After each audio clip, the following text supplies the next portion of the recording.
Ambassador HFY stood on the bridge of the massive crystal ship, watching another world burn below. His 6 arms moved quickly across the control panels as he recorded the destruction. The planet's surface glowed orange where the energy beams had hit. Soon, nothing would be left alive down there.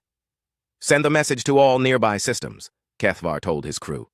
His voice clicked and buzzed through the translator.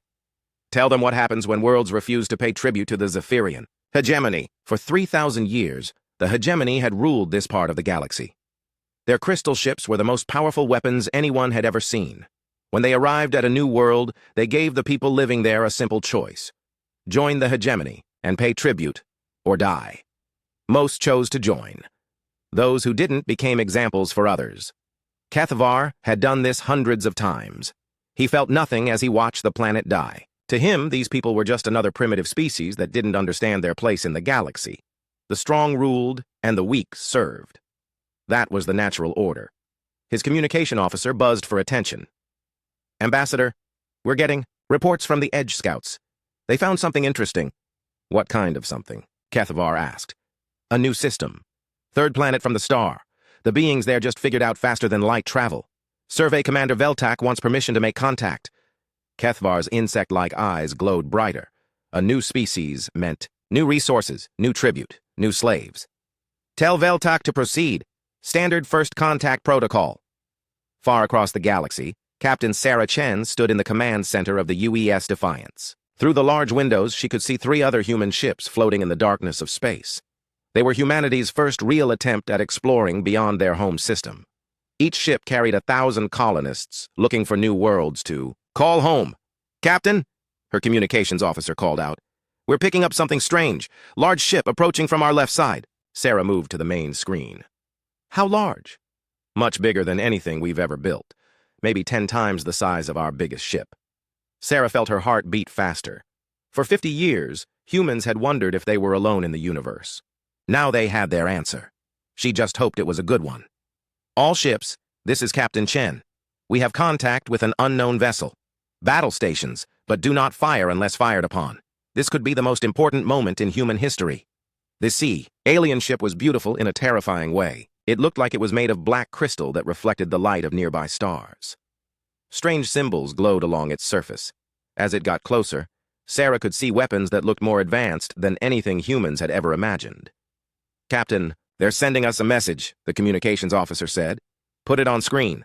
The main display flickered, then showed a creature that looked like a giant insect walking on 2 legs. It had 6 arms and eyes that glowed like green fire. When it spoke, the words came through in perfect English. "Primitive beings of the 3rd planet," the creature said. "I am Survey Commander Veltak of the Zephyrian hegemony. Your species will now submit to our rule. You will return to your homeworld and prepare to pay tribute. Any resistance will result in the complete destruction of your species." Sarah stared at the screen. She had expected many things from first contact with aliens, but not this, not demands, not threats. "Can they hear us if we respond?" she asked her communications officer. "Yes, Captain. The channel is open." Sarah took a deep breath. What she said next could decide the fate of all humanity. "Survey Commander Veltak, this is Captain Sarah Chen of the United Earthship Defiance. We are peaceful explorers looking for new homes for our people. We mean no harm to you or your species." Veltak made a sound that might have been laughter. "Your intentions do not matter. What matters is that you will obey. Look upon this." The screen changed to show images of burning worlds. Cities turned to ash. Forests turned to glass. Millions of beings running in terror as crystal ships fired down from the sky. "This is what happens to those who refuse our rule," Veltak continued. "Your primitive weapons cannot harm our ships. Your simple technology cannot protect you. Submit now, and your species will serve the hegemony for thousands of years. Refuse, and you will all be dead before your sun sets again." Sarah looked around. Her bridge. Her crew stared back at her with fear in their eyes. She knew what they were thinking. The alien ship could probably destroy all 4 human ships without taking any damage. Earth had no defenses against weapons like these. Humanity had just learned they were not alone in the universe, and they had found out in the worst possible way. But Sarah Chen had not become a starship captain by giving up when things looked impossible. She had studied every war in human history. She knew that sometimes the weaker side could win if they were smart about it. If they were willing to sacrifice everything. Survey Commander, Sarah said calmly. I need to discuss this with my crew and contact our home world. Can you give us some time to consider your offer? You have one of your days, Veltak replied. Then you will give me your answer. Choose wisely, human. The alien ship moved away but stayed close enough to watch the human convoy. Sarah immediately called a meeting with the captains of the other 3 ships. Well, said Captain Martinez, from the Endeavor. That could have gone better. We're outgunned and outmatched, added Captain Kim from the Explorer. What choice do we have? Sarah looked at the tactical displays. The alien ship had enough firepower to destroy a small moon. The human ships had weapons designed for fighting other human ships, not alien superweapons. We have one advantage, Sarah said finally. What's that? Asked Captain Rodriguez from the Pioneer. They think they know everything about us.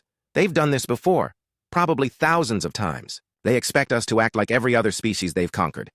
But we're not like other species. What do you mean? Captain Martinez asked. Sarah smiled, but it was not a happy smile.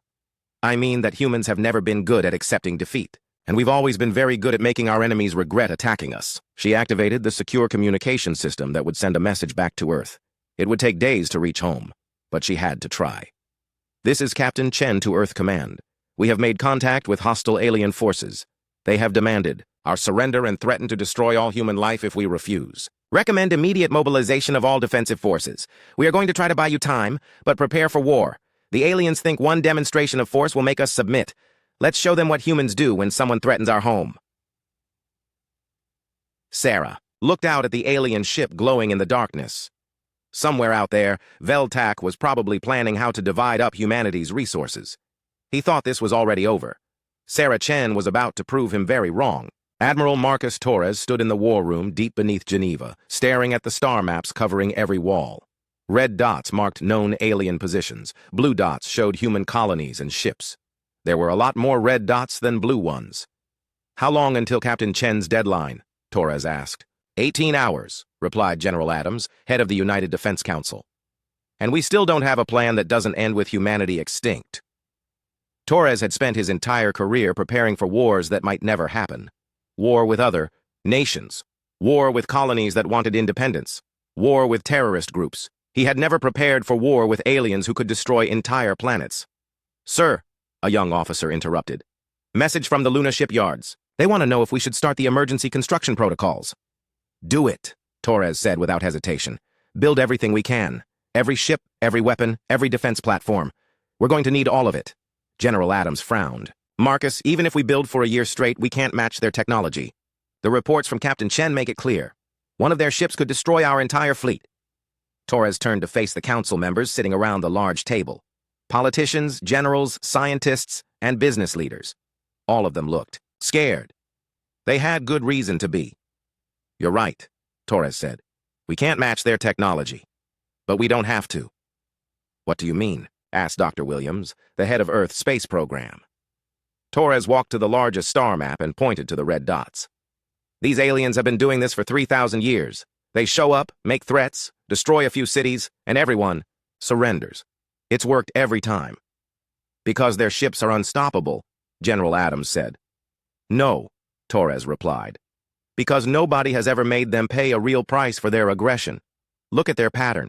They send one ship to scout. If there's resistance, they send a small force to make an example. They've never had to fight a real war because everyone gives up too quickly. The room was quiet for a moment. Then Dr. Williams spoke up. What are you suggesting? I'm suggesting we make first contact so bloody and expensive that they think twice about coming back. We can't win a straight fight, but we can make them believe that conquering humanity will cost more than it's worth. Torres moved to another map showing the local star systems. The first expeditionary fleet launches tomorrow. 12 heavy cruisers, 40 destroyers, and the carrier Indomitable. We're going to hit their forward bases before they can bring up reinforcements. That's suicide, General Adams said. You'll be outnumbered 100 to 1. Maybe, Torres admitted. But humans have won against worse odds before. We just need to be smarter, faster, and more willing to sacrifice than they expect. The next day, 52 human warships jumped to faster-than-light speed, heading toward the edge of known space. Admiral Torres stood on the bridge of the UES Indomitable, watching the stars streak past through the viewports. Admiral, his communications. Officer called out. Message from Captain Chen. Torres read the message quickly. Captain Chen was still alive, but the alien commander was getting impatient. Soon, he would demand a final answer from humanity. Send a reply, Torres ordered. Tell Captain Chen to keep stalling. Help is coming. 3 days later, the first fleet arrived at the Kepler system, where the aliens had built a forward base, on an asteroid. Torres studied the intelligence reports that Captain Chen had gathered. The base had 12 alien ships and maybe 1,000 crew members. All ships, this is Admiral Torres. Remember the plan. We hit hard, we hit fast, and we make sure the survivors have something to report back to their commanders. Show them what humans are capable of. The attack began at exactly 0600 Earth time. Human ships came out of faster-than-light speed in 3 groups, surrounding the alien base. The aliens were caught completely off guard. The first alien ship to react fired its main weapon at the destroyer UES Courage. The beam cut through the human ship like a knife through paper, killing everyone aboard in seconds. But before the Courage died, it fired every missile it had. The alien weapons were powerful, but they were designed to fight enemies who tried to stay at long range. Humans did something the aliens had never seen before. They got close. Very close. Human ships rammed. Alien vessels. Destroyer captains set their engines to overload and crashed into alien weapon platforms. Marines in armored suits jumped from ship to ship, fighting the aliens in hand-to-hand combat in the corridors of their own bases. Sir, the tactical officer reported to Torres. The aliens are sending a distress signal. Let them, Torres replied, watching another human ship sacrifice itself to destroy an alien cruiser. I want their commanders to hear every word. The battle lasted 4 hours. When it was over, 11 of the 12 alien ships were destroyed. The last one was badly damaged but still alive. Torres made sure it escaped. Why did you let them go? Asked Captain Harrison, whose ship had lost half its crew in the fighting. Because, Torres explained, now they have to go back and tell their superiors that humans don't fight like everyone else. That we don't surrender when we're outgunned. That we'll sacrifice our own ships to destroy theirs. 2 weeks later, Survey Commander Veltak stood before the Hegemony Council, trying to explain what had happened. His body still showed the burns from the human attack on his ship. They fight like nothing we have ever encountered, Veltak reported. No regard for their own survival. They used their ships as weapons. Their soldiers fought with knives and bare hands when their energy weapons failed. High Patriarch Zexthul, the supreme ruler of the hegemony, listened with growing anger. For 3,000 years, new species had surrendered quickly once they understood Zephyrian power. These humans were supposed to be primitive. They had only just learned to travel between stars. How many ships did we lose? Zexthul asked. 11 ships destroyed, sir. Over 800 crew members dead. The council chamber erupted in angry, buzzing and clicking. 11 ships was more than the hegemony usually lost in 10 years of expansion. And how many human ships participated in this attack? Approximately 50, my lord. Much smaller than our vessels, but they fought with a coordination we have never seen. It was as if they shared a single mind. Zexthul's eyes glowed brighter. Send Admiral Krymoth to deal with these humans. 3 battle groups should be sufficient to destroy their entire species. Sir, Veltak said carefully, I recommend caution. These humans are not like other primitive species. They— Silence! Zexthul's voice echoed through the chamber. You were defeated by primitives who barely understand space travel. Admiral Krymoth will show you how to properly deal with rebellious species. Meanwhile, Admiral Torres sat in his quarters aboard the Indomitable, reading reports from Earth. The Luna shipyards were working around the clock. Every nation on Earth was contributing ships, weapons, and crew members. Humanity was preparing for the largest military mobilization in its history. His aide knocked on the door. Admiral, we just received an intelligence report. The aliens are massing a large fleet, maybe 300 ships. Torres nodded. He had expected this. The aliens couldn't let the attack on their base go unanswered. They would come with overwhelming force, planning to crush humanity's will to fight. Send a message to Earth Command, Torres ordered. Tell them it's working. The aliens are angry, which means they're making emotional decisions instead of smart ones. And emotional enemies make mistakes. Torres looked out at the stars, knowing that somewhere out there, hundreds of alien warships were heading toward human space. Most of his officers thought he was leading them all to their deaths. Maybe he was. But Marcus Torres had studied military history his entire life. He knew that sometimes a smaller force could defeat a larger one if they were willing to pay the price. And humans had always been willing to pay any price to protect their home. The aliens were about to learn that lesson the hard way. High Patriarch Zexthul floated in his crystal chamber, watching the reports flow in from across the galaxy. For 3,000 years, the hegemony had expanded without serious resistance. Species would see their power and submit. Those who fought back were quickly crushed and served as examples to others. These humans were different, and that annoyed him. Admiral Krymuth, Zexthul spoke into his communication device. You will take 3 full battle groups to the human home system. Make an example that the entire galaxy will remember. Admiral Krymuth's image appeared on the screen. He was larger than most Zephyrians, with scars covering his crystalline armor. He had put down rebellions before, but nothing like this. My Lord, 300 ships seems excessive for such a primitive species, Krymuth said. Perhaps 1 battle group would be sufficient. No, Zexthul replied firmly. These humans destroyed 11 of our ships. They must learn that such actions have consequences. Destroy their military forces completely, then reduce several of their cities to ash. Leave enough survivors to spread word of what happens when someone defies the hegemony. Krymuth bowed his head. It will be done, my lord. 2 weeks later, Admiral Torres stood on the command deck of the Kepler station, humanity's newest outpost, on the edge of their territory. Through the reinforced windows, he could see dozens of human ships taking defensive positions around the station. Admiral, his intelligence officer reported, long-range sensors are picking up massive energy signatures. Heading our way. The alien fleet is bigger than we expected. Torres nodded. He had hoped for more time, but the aliens were moving faster than predicted. How many ships? At least 300, sir. Maybe more. Torres felt his stomach tighten. The First Fleet had 52 ships when it started. After the raid on the alien base, they had 41 ships still able to fight. Even with the reinforcements that had arrived over the past 2 weeks, they only had 90 ships total. Sir, the communications officer called out. Message from Earth Command. The Second and Third Fleets are still a week away. Torres looked at the tactical display. Red dots showed the approaching alien armada. Blue dots showed his own forces. The difference in numbers was terrifying. All ships, this is Admiral Torres. The alien fleet will arrive in 6 hours. I won't lie to you. They outnumber us more than 3 to 1. Their ships are bigger and more powerful than ours. He paused, looking around at his crew. Young faces, mostly. Many of them had never been in a real battle before the raid 2 weeks ago. But we have something they don't understand. We're not fighting to conquer. We're not fighting for glory or tribute or resources. We're fighting for our homes, for our families, for the right to exist as free beings in this galaxy. Torres activated the ship-wide communication system so everyone in the fleet could hear him. In a few hours, the aliens will arrive, expecting to find us running in terror.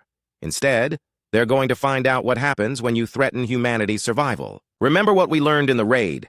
Get close. Fight dirty. Make every shot count. And if your ship is dying, take as many of them with you as possible.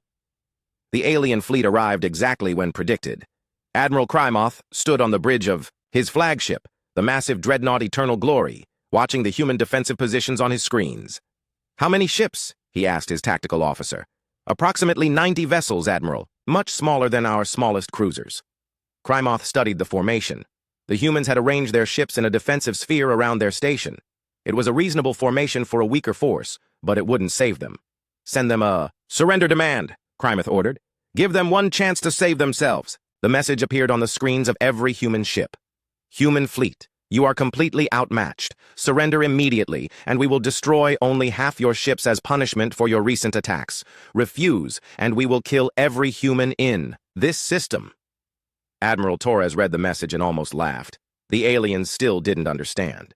Send a reply, Torres told his communications officer. Tell Admiral Krymuth that humanity doesn't negotiate with bullies. The alien response was immediate. The Eternal Glory's main weapon fired, a beam of energy that could crack a moon. It struck the human cruiser Defiant, the same ship that had first encountered the aliens weeks ago.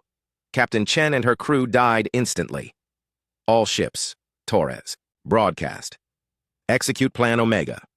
What happened next was something Admiral Krymuth had never seen in 50 years of military service. Instead of forming a defensive line or trying to retreat, the human ships scattered in all directions, then curved back toward the alien fleet at maximum speed.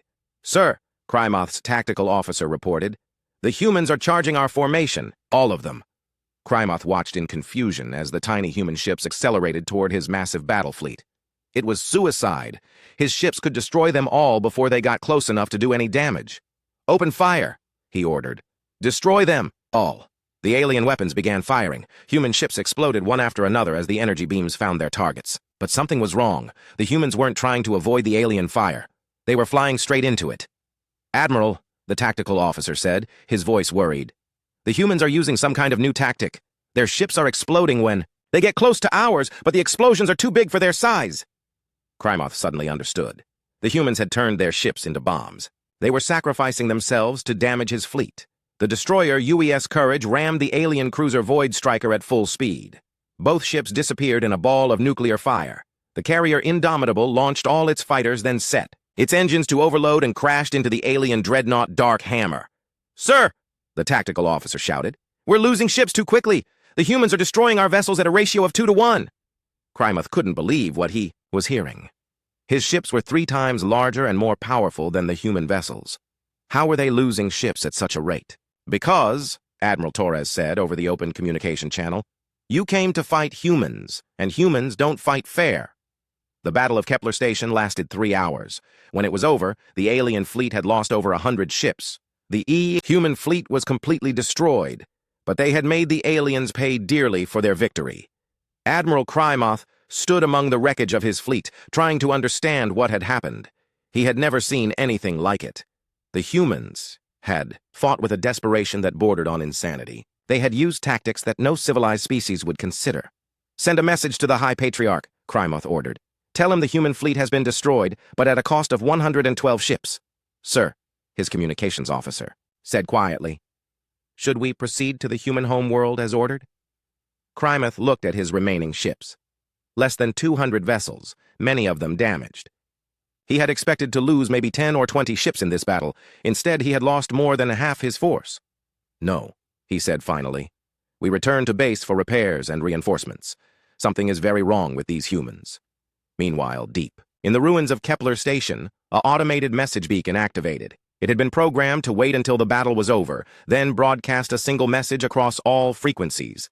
"This is Admiral Marcus Torres of the 1st Expeditionary Fleet. If you are receiving this message, then my fleet and I are dead. But we have accomplished our mission. We have shown the galaxy that humanity will never surrender. We have proven that even the weakest can make the strong pay for their aggression."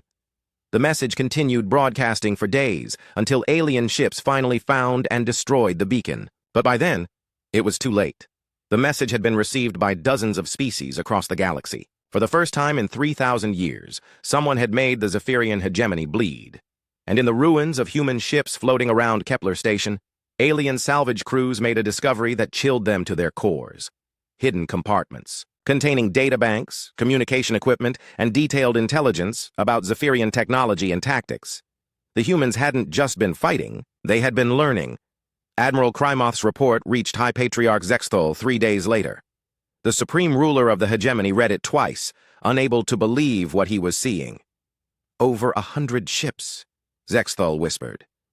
"They destroyed over 100 of our ships." He immediately called an emergency session of the Hegemony Council. When the council members saw the battle reports, their reaction was the same as their leaders.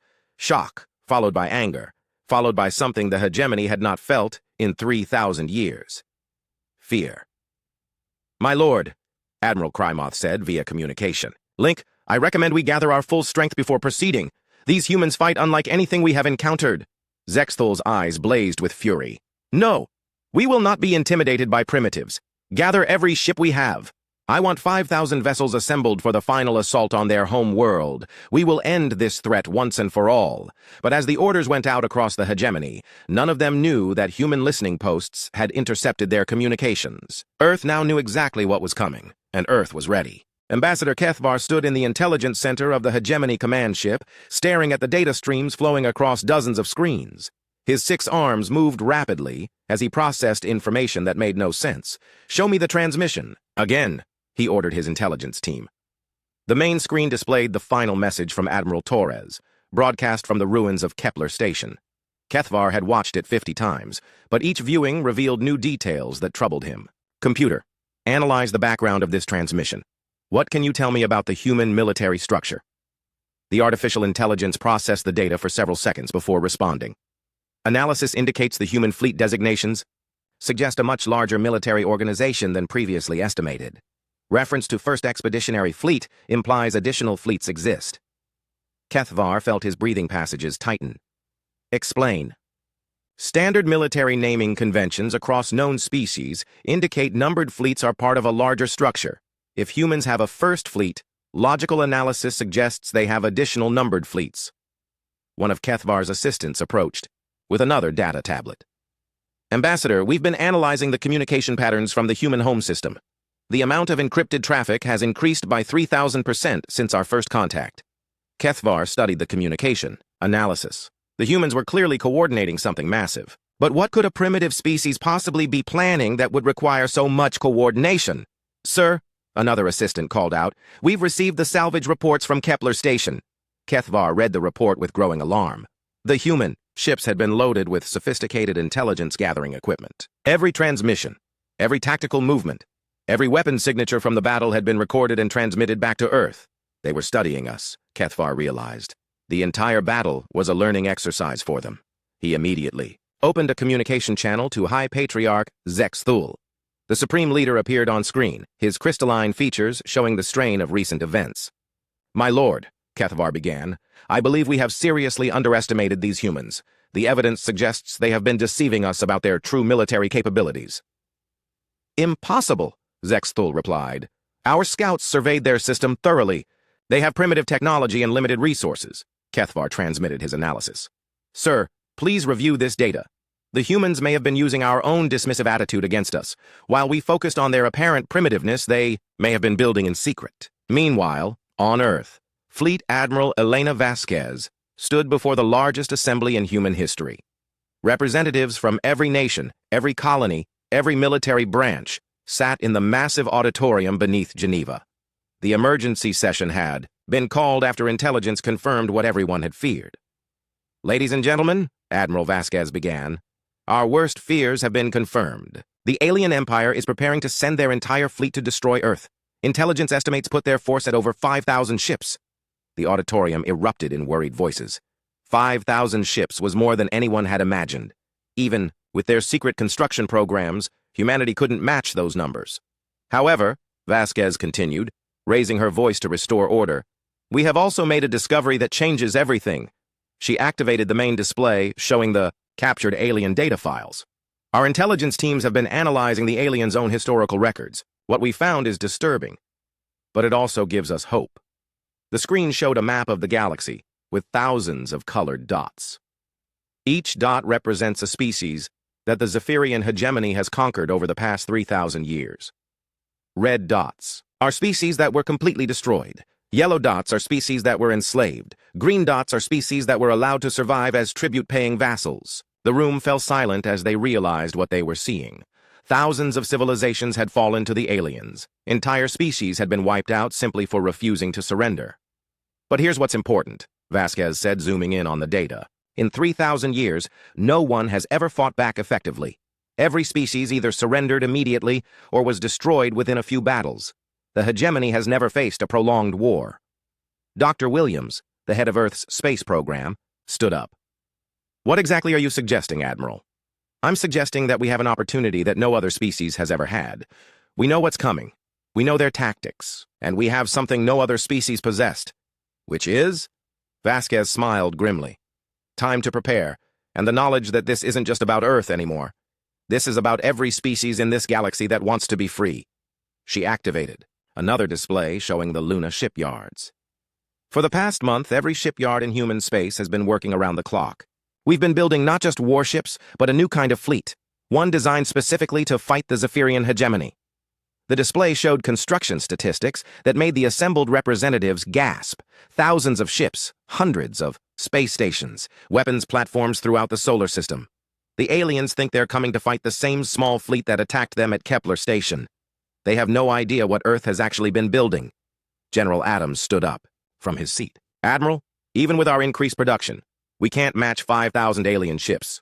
You're right, Vasquez admitted, but we don't need to match them ship for ship. We need to make them understand that conquering humanity will cost more than they're willing to pay. She activated a new display showing the 10 human fleets currently under construction. Each of our new fleets is larger and more advanced than the first expeditionary fleet. Each one incorporates everything we learned from studying alien technology, and each one is designed with one purpose, to make the hegemony bleed. President Martinez of the United Earth government stood up. Admiral, what you're proposing is total war against an empire that has dominated the galaxy for 3,000 years. Yes, sir, it is, Vasquez replied without hesitation. Because the alternative is extinction, not just for us, but for every free-thinking species in this galaxy. She activated the final display, showing intelligence reports from across the galaxy. Our listening posts have intercepted communications from dozens of species. Word of our resistance at Kepler Station has spread. For the first time in millennia, other civilizations are beginning to hope that the hegemony can be defeated. The president looked around the room, seeing the faces of the people who would have to make this decision. You're asking us to bet the survival of humanity on the chance that we can do what no other species has done in 3,000 years. No, sir, Vasquez corrected. I'm asking us to bet on the fact that no other species in those 3,000 years was human. The vote was taken electronically, each representative making their choice in private. When the results appeared on the main screen, they were unanimous. Full mobilization, total war, no surrender. Admiral Vasquez looked out at the assembly. Then it's decided. Earth will make its stand, not just for humanity, but for every species that refuses to kneel before tyrants. As the assembly dispersed, emergency orders went out across human space. Every shipyard increased production. Every military academy graduated its students early. Every colony contributed ships and crews to the growing fleets. In the depths of space, the alien armada continued its journey toward Earth, confident that they would find a primitive world defended by a few dozen ships. High Patriarch Zexthul had planned to make an example of humanity that would be remembered for 1,000 years. He was about to get his wish, just not in the way he expected. Back on the Hegemony command ship, Ambassador Kethavar continued studying the intelligence reports. The more he learned about human behavior, the more worried he became. Sir, one of his assistants reported, we're detecting massive energy signatures from the human home system. Whatever they're building, it's much larger than anything we've seen from them before. Kethavar stared at the sensor readings. The energy output from the human system had increased dramatically over the past month. Either they were building something enormous, or they were preparing to destroy themselves rather than surrender. Given what he had learned about human psychology, Kethavar suspected it was the former. He opened another communication channel to High Patriarch Zexthul. My lord, I strongly recommend that we reconsider our approach to these humans. They are not behaving like any species we have encountered before. Your concerns are noted, Ambassador, Zexthul replied coldly. But our course is set. The Grand Armada will proceed to the human homeworld and end this threat permanently. Kethavar closed the communication channel and continued studying the data. Somewhere in the back of his mind, a thought kept recurring. In 3,000 years of galactic conquest, no species had ever made the hegemony pay such a heavy price for victory. What if the humans were just getting started? High Patriarch Zexthul stood in the command center of his flagship, the massive dreadnought Galactic Supremacy, watching the final preparations for humanity's destruction. Around him, 5,000 of the most powerful warships ever built prepared to jump to the human home system. My lord, Admiral Krymoth reported, all battle groups are ready. The Grand Armada awaits your command. Zexthul looked at the tactical displays showing his fleet. Never before had the hegemony assembled so much firepower in one place. This force could destroy entire star systems. Against a primitive species like humanity, it was beyond overkill. Begin the jump, Zexthul commanded. Today, we end the human threat forever. The alien armada disappeared into faster-than-light space, confident that they would emerge into a system defended by perhaps 100 primitive ships. They expected to find a weak species begging for mercy. Instead, they found a solar system that had been turned into the largest military fortress in galactic history. Sir, the sensor officer shouted as soon as they emerged from hyperspace. We're detecting massive energy signatures throughout the system. Thousands of ships, hundreds of space stations, weapons platforms on every major asteroid. Zexthul stared at the tactical display in disbelief. The entire solar system bristled with defenses. Jupiter's moons had been converted into massive shipyards. The asteroid belt contained more weapons platforms than most species had total ships. And everywhere he looked, human warships waited in perfect formation. This is impossible, he whispered. Our intelligence said they were primitive. Admiral Krymoth studied the sensor readings with growing alarm. My lord, I'm detecting 10 separate fleet formations, each one larger than the force that attacked us at Kepler Station. Before Zexthul could respond, every communication channel in his fleet activated simultaneously. A human voice spoke in perfect Zephyrian. High Patriarch Zexthul, the voice said calmly. "This is Admiral Marcus Torres of the Human Liberation Fleet. Welcome to Sol." Zextul's eyes widened. Torres was supposed to be dead, killed at Kepler Station. Impossible. You died in that battle. No, Torres replied. I learned from that battle. Just like we learned from every encounter we've had with your empire. The Torres who died at Kepler was my brother, Admiral Marcus Torres of the 1st Expeditionary Fleet. I am Admiral Elena Torres of the Combined Human Fleet. And I have a message for you. On the main screen of every alien ship, the image of a human woman appeared. She wore a uniform covered in decorations and medals. Behind her, the bridge of her ship showed the controlled chaos of a military force preparing for the largest battle in galactic history. For 3,000 years, Admiral, Torres began, your empire has spread across this galaxy like a plague. You've destroyed civilizations, enslaved species, and murdered billions of innocent beings. You came to our home expecting to find another weak species ready to submit to your tyranny. She paused, and the camera pulled back to show the massive bridge around her, filled with officers from dozens of different species. Humans, yes, but also beings that Zextul recognized as conquered peoples from across the galaxy. Instead, you found the species that's going to end your reign of terror forever. The transmission switched to show the 10 human fleets arranged throughout the solar system. Each fleet contained hundreds of ships, many of them larger than anything humanity had built before.